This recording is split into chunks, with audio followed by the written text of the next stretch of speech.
Većina nas ima neke vrste gljiva na koži i na mukozi. I one tu u stvari nama čine jedan vid zaštite.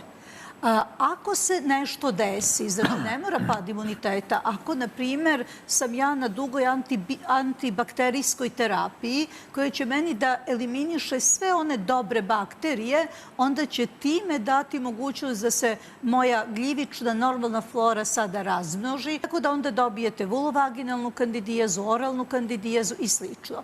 Ali postoji gljive koje su striktno patogene, koje se normalno ne bi trebale da nalaze na našoj koži ili nokatnoj ploči. Njih nazivamo dermatofitne plesni i one su izuzetno kontagiozne.